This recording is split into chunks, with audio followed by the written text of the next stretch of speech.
Hey guys, welcome back to my channel Dr. T. First of all, I'm so sorry that I have not uploaded a full video almost in 20-30 days because the residency is so consuming. मुझे पता नहीं लोग कैसे manage कर लेते residency भी और बाकी का और कुछ भी. I get one day of and उसी में वो जो जैसे अपन फिल्मों में नहीं सुनते थे दैट जब लोग बड़े हो जाते हैं when the adult life starts people start living their life in weekends only and मेरा भी वही हाल हो गया है. मैं सब कुछ सिर्फ संडे को कर पाती हूँ. टॉकिंग अबाउट टुडेज वीडियो, ये वीडियो स्पेसिफिकली उन बच्चों के लिए है या तो जो अभी स्टार्ट करने वाले पीजी प्रिपरेशंस या जो स्टार्ट कर चुके या लेट स्टार्ट करे लेकिन बीच में लटके हुए हैं. I am going to tell you certain topics of certain subjects जो कि तुम कर लोगे तो तुम्हारा लिटरली मार्क्स में एंड रैंक्स में डिफरेंस आएगा. Medicine, surgery, obs, gynae, peds सब पढ़ते हैं, सब पूरा पढ़ते हैं, तो उसमें टॉपिक्स बताने का कुछ ज़्यादा सेंस बनता नहीं. But if you want I will still tell you.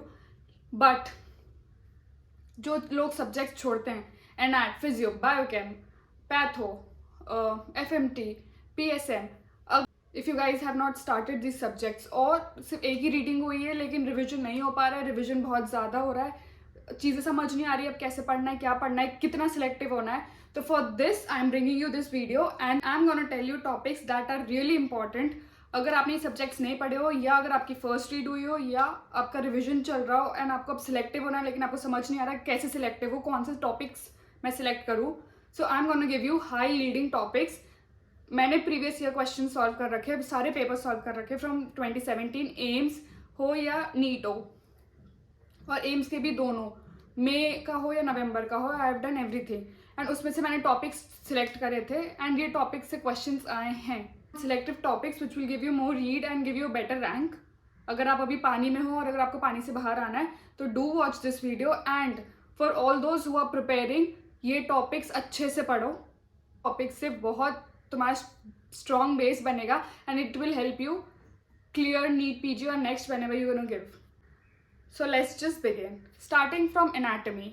ठीक है, एनाटमी में फोरामेंट्स सारे आने चाहिए स्कल के. उसमें से क्या पास होता है, कौन सी आर्टरी, कौन सा नर्व, कौन सा when, you should know each foramen.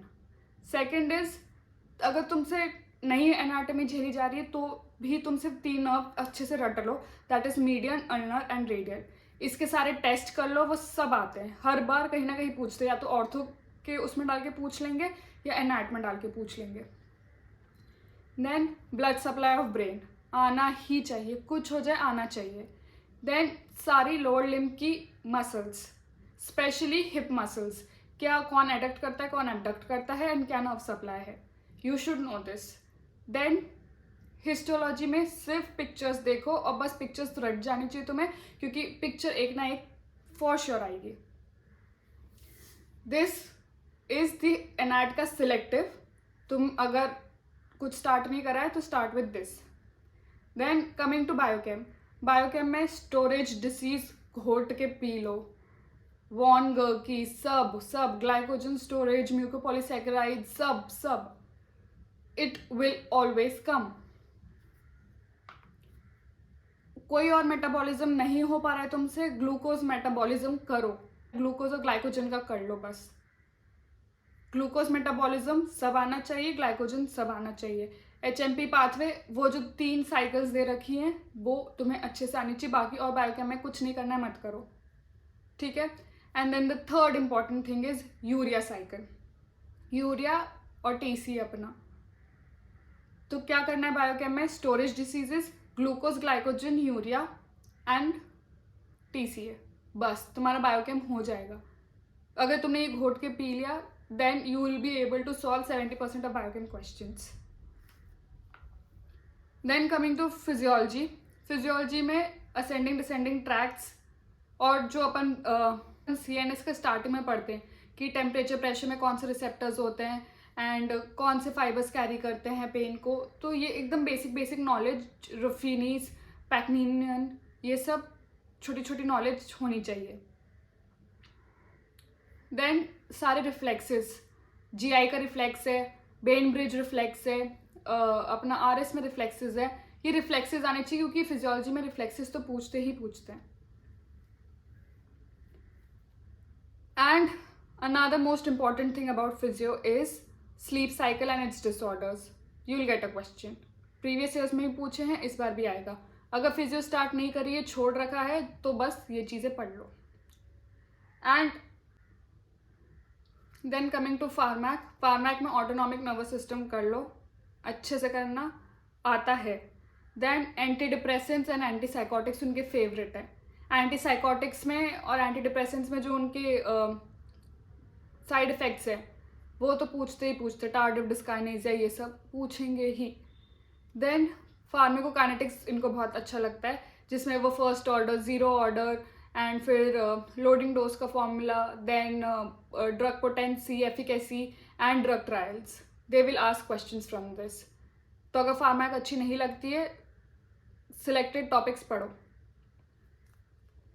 Then micro में if you guys have first aid, एक ग्राम स्टेन क्लासिफिकेशन दे रखा है, रीड दैट. तुम्हारा सारा माइक्रो का वो जो बैक्टीरिया का जो 30-35 का आनंद नारायण का वो स्लॉट है वो तुम्हारा क्लियर हो जाएगा. Then hypersensitivity, type 1, type 2, type 3, type 4, सारे रिएक्शंस के एग्जाम्पल आने चाहिए और उनकी डेफिनेशन आनी चाहिए. क्यों? क्योंकि डेफिनेशंस डाल के ऑप्शंस दे सकते हैं एंड एग्जाम्पल्स तो सबको ही आने चाहिए. Then antibodies in hepatitis and HIVs you should know. Then अगर माइक्रो में वायरस छोड़ भी दोगे तो भी चल जाएगा, फंगाई मत छोड़ना. Fungi is their favourite question. इस बार भी आया था क्रोमोब्लास्टोमाइकोसिस का कॉपर पेनी बॉडीज, तो फंगाई तो करना ही करना. इस बार बहुत फंगाई के क्वेश्चंस थे नीट 2022 में. Then coming to patho. Patho में नेक्रोसिस वर्सेस एपोप्टोसिस, उनको छोटी छोटी चीज़ें बहुत पसंद है उसमें से पूछना. देन अगर पैथो में तुम्हें सिस्टमिक नहीं पढ़ना है, मत पढ़ो, बहुत ज़्यादा टाइम लग रहा है रिविजन में, छोड़ दो उसका revision. But don't leave haemat. Haemat is very important in patho and haemat तुम्हें आना चाहिए if you want to get college this year. Then inheritance इनको बहुत पसंद है. इनहेरिटेंस एम्स में भी बहुत पूछा जाता है और नीट PG में भी. तो इनहेरिटेंस के सारे एग्जाम्पल्स आने चाहिए तुम्हें. Autosomal dominant, recessive, sex linked dominant, sex linked recessive. You should know this. Red syndrome पे इतना पूछा था इस बार उन्होंने. PSM में केस कंट्रोल वर्सेस कोहर्ट पूछते ही पूछते हैं, ऑड्स रेशियो पूछते हैं, इंसिडेंस प्रेवेलेंस के फॉर्मूलेस पूछते हैं. देन PSM में और बहुत प्यारा टॉपिक सबको लगता है, दैट इज कॉन्ट्रासेप्टिव. कॉन्ट्रासेप्टिव से जो मर्जी है इनकी वो पूछते हैं एंड इसलिए कॉन्ट्रासेप्टिव अच्छे से करना please. And then immunisation. Immunisation में भी सारे इम्यूनाइजेशन आने चाहिए. एंड तीसरी चीज़ उनकी जो मोस्ट फेवरेट है, दैट इज डिसीजेज और उनके वेक्टर्स. रिकेट्सिया के वो सारे क्लासिफिकेशन पूछते ही पूछते हैं. वेक्टर्स प्लीज़ अच्छे से याद करना. इम्यूनाइजेशन प्लीज़ अच्छे से याद करना कि कोल्ड स्टोरेज क्या होता है और किनको अपन बाहर रख सकते हैं, किसको रूम टेम्परेचर पे रख सकते हैं, क्या कौन सा ड्रग रूम टेम्परेचर पे ख़राब हो जाएगा. You should know everything about immunisation and contraceptive and vectors. फिर वेस्ट मैनेजमेंट आता है. वेस्ट मैनेजमेंट से एक ना एक क्वेश्चन आएगा, red dustbin, yellow dustbin, black dustbin, कौन सा क्या करते हैं और उनका स्टरलाइजेशन. एंड कोविड के बाद से तो डेफिनेटली ज़्यादा पूछने लग गए वेस्ट मैनेजमेंट.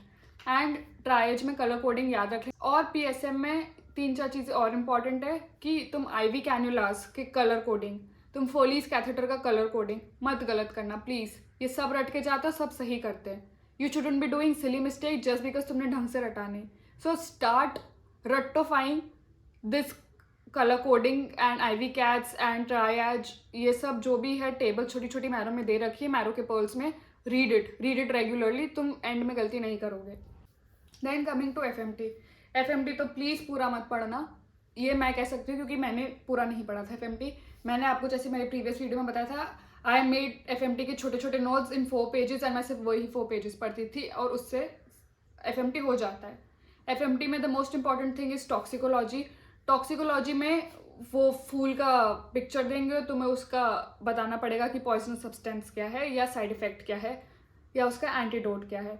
तो ऐसे याद रखना, photo, poisonous substance and antidote. बस तुमने इतना याद रख लिया, हर चीज़ का FMT में हो जाएगा. फायर आर्म इंजरी से एक ना एक क्वेश्चन आता ही है. दूसरी चीज़ पोस्टमार्टम चेंजेस से भी क्वेश्चन आता है. एंटीमार्टम एंड पोस्टमार्टम चेंजेस के डिफरेंस से क्वेश्चन आते हैं.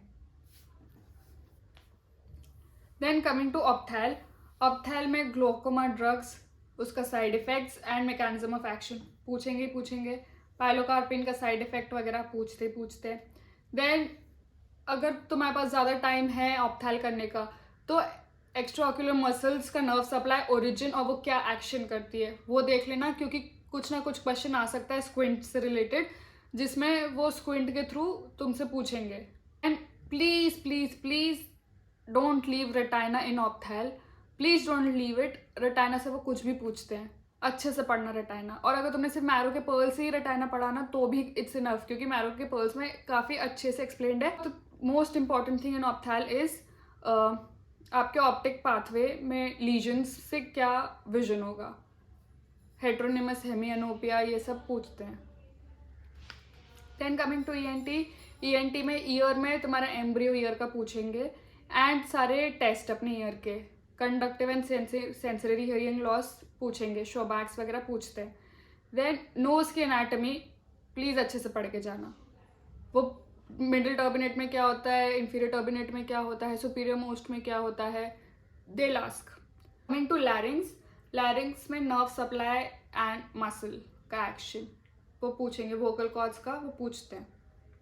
So these are selective topics for first second and third year subjects कि जो कि जनरली बच्चे रिवाइज नहीं करते हैं या कम रिविजन होता है या थोड़ा लेट पढ़ना चालू करते हैं। So if you are starting now, start with these topics. Then coming to short subjects, I'm not talking about medicine, peds, obs, gynae and surgery because वो सब तब 2-2 साल से पढ़ रहे हैं and everybody reads medicine wholly, surgery wholly, तो उसका टॉपिक्स बताने का मतलब नहीं है, but still if you want I will tell you, let me know in comments below.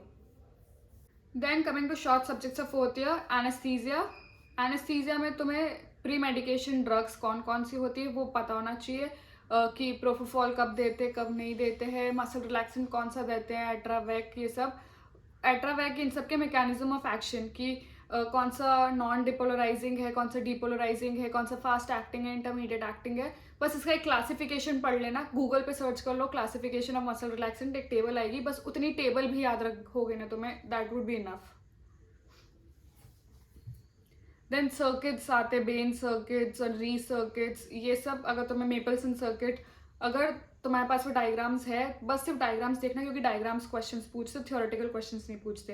Capnography रट लो, कैप्नोग्राफी से एक ना एक क्वेश्चन आ जाता है हर 2 साल में।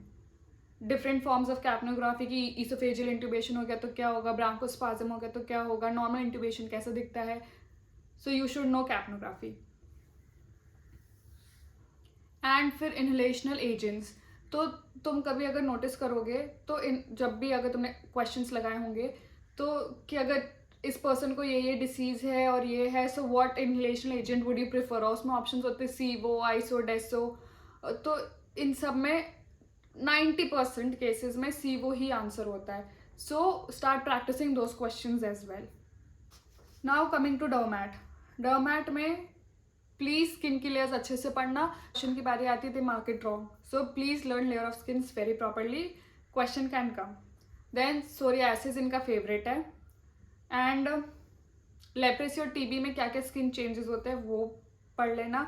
जेनाइटल अल्सर्स और उसकी कलर कोडिंग, वो जो किट मिलता है, black kit, red kit, blue kit, white kit, अच्छे से पढ़ना, they ask various questions from it.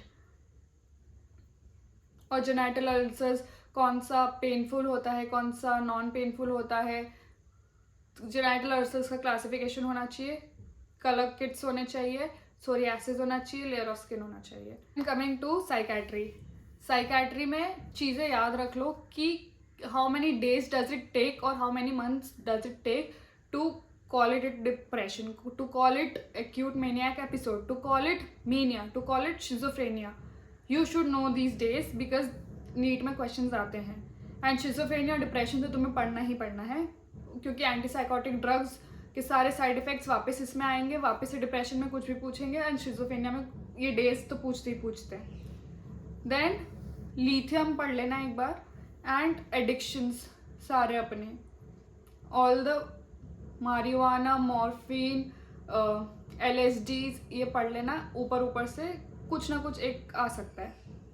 Then coming to ortho, ortho में भी बोन ट्यूमर्स का एक क्लासिफिकेशन बना लो अपनी नोट्स में, और सिर्फ वही क्लासिफिकेशन पढ़ना और कुछ मत पढ़ना। दूसरी चीज़, फ्रैक्चर्स पूछते हैं, Smith's fracture, Colles fractures, Barton's fractures, supracondylar fracture, humerus fracture, neck of femur fracture, head of femur fracture, they'll ask the names and its classification, Cartland's classification वगैरह आएगा, ठीक है। दैन अपने एवैस्कुलर नेक्रोसिस के examples पूछते हैं, they will. Third thing is wound, और wound का क्लासिफिकेशन आना चाहिए। एंड टॉकिंग अबाउट रेडियो, तो radio you have to read, जैसे मैं हमेशा बोलती हूँ कि रेडियो अलग से नहीं पढ़ना है, रेडियो को हमेशा इन सारे सब्जेक्ट्स में इंक्लूड करके पढ़ो, क्योंकि रेडियो अपन को इतना एडवांस नहीं है। जो तुम सब्जेक्ट कवर कर रहे हो, जो टॉपिक कवर कर रहे हो, उसी में रेडियो के नोट्स घुमा के देख लो और देखो कि हाँ, अगर ब्रोंकिक्टेसिस है तो एक्सरे ऐसा दिखता है, सीटी ऐसा दिखता है। Don't waste your time reading radio again and again. This is it. These are few most important topics that has helped me, and that's why I'm making this video. And please do read this topic. You will see the difference in your grand test if you guys are giving, and if you guys are not giving, start giving, because grand test is the only thing that will improve your marks. The grand test and reviewing it. Hope you like this video, and if you like this video, please like, share and subscribe. Also, let me know guys, do you want to see what a medical resident in India do when he or she is on call for 36 hours? I will make a video about it too. Just work hard these 2 months, these 2.5 months, whatever is left. Please don't give up. Please इतना मत डरना कि तुम्हारा पढ़ाई effect होने लग जाए। Last 2 months में जिसकी पेस बन जाती है उसका सिलेक्शन हो जाता है। ट्रस्ट में, मैं और मेरे कुछ दोस्त हैं ऐसे जिन्होंने लास्ट के 2-3 महीनों में ही पेस पकड़ी थी। And please don't lose hope. अगर तुमने अभी मेहनत कर ली, अगर तुमने अभी घिस लिया, तो you will be sitting, you will be joining college next year. Hope you guys get your dream branches, hope you guys get your dream scores, hope you guys start doing well in your GTs, and hope that I start getting more time to make videos from this residency. Till then, bye bye.